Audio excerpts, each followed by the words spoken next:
Hi, Professor.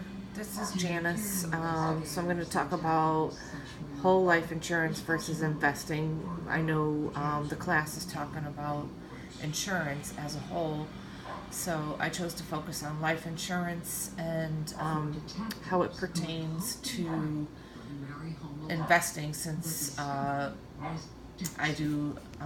doing finance for my major.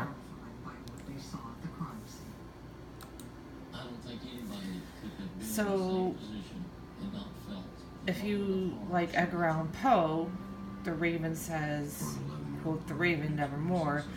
In this case, what I hear a lot of is you need life insurance coverage and you need to prepare for your retirement.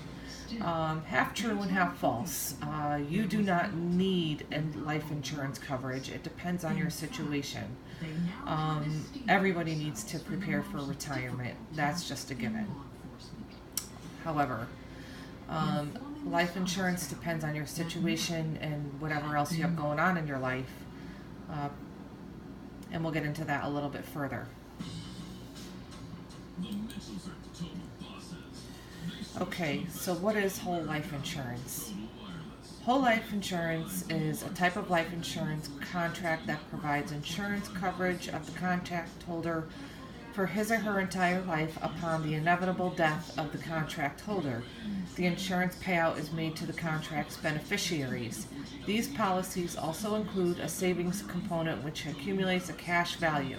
This cash value is one of the key elements of whole life insurance.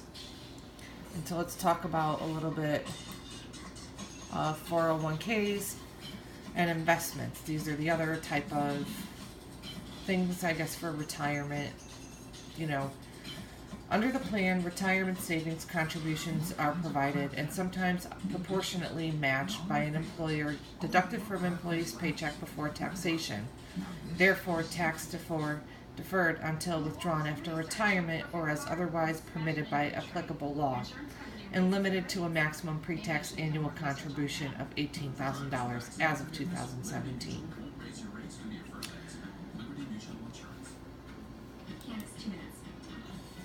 So, should life insurance be used as an investment? So, 3 things to consider. How much do you need? Well,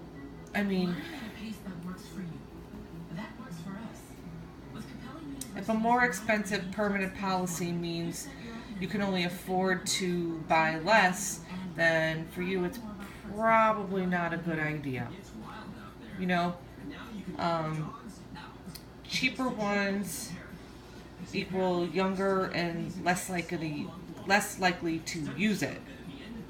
So, those are things you need to think about. How long will you need it? That depends. How long are you going to be around? So, if you're young, you're going to need it your entire life. But, you fall into the category again, like, do you need it? And then do the tax benefits outweigh the costs? There are those out there that, some life insurance and everything, you're going to be paying taxes on it. It's not tax deferred. So at the end of it all, you're going to be paying taxes if you choose to take money out against it. Okay. So, whole life is permanent insurance. It covers you your whole life, and it has 2 parts, an insurance component and a savings component. Investing in a 401k would be stocks, a portfolio, or 401k offers matching, and it's made up of stocks and mutual funds.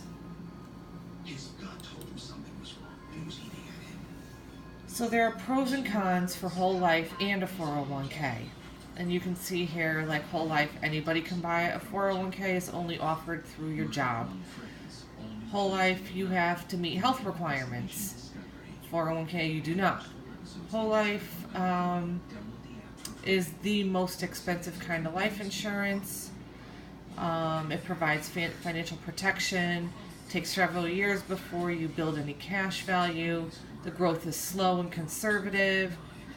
And it's able to be withdrawn against after a certain amount of time and money. If you withdraw against your 401k, you are getting a penalty, and you are going to pay taxes. And there is no death benefit. The money contributed to the plan is adjusted for investment growth and any fees, and the remainder then is available to your beneficiaries. So,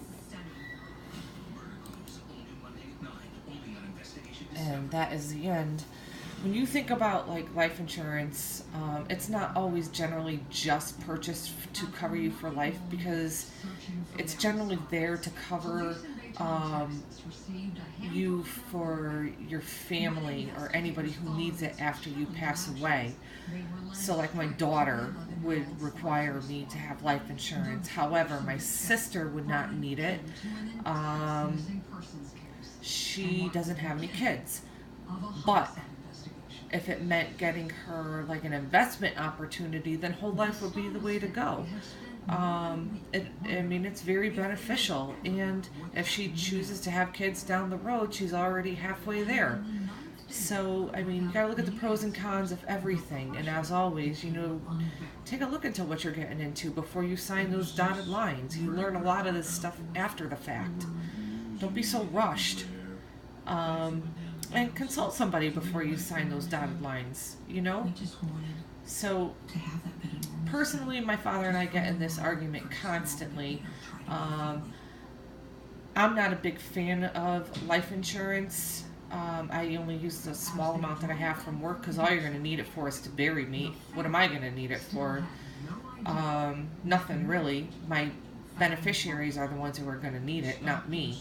So, with that said, I have other things that I would like to invest in, and insurance is there to cover you for things like if something happens to you. But if you die, what good is it for you? It's only good to your beneficiaries. Again, if you have kids, somebody who's going to inherit the money, and if they need it for expenses to cover their financial losses, and to cover like a home and payments and things like that. Hopefully they'll have a job or something to cover those costs. Otherwise, I just see it as an investment opportunity rather than something to, insure yourself. Okay? And I guess that concludes. Sorry, it went over. I have, and see you later, Dr. Wade. That's all, folks.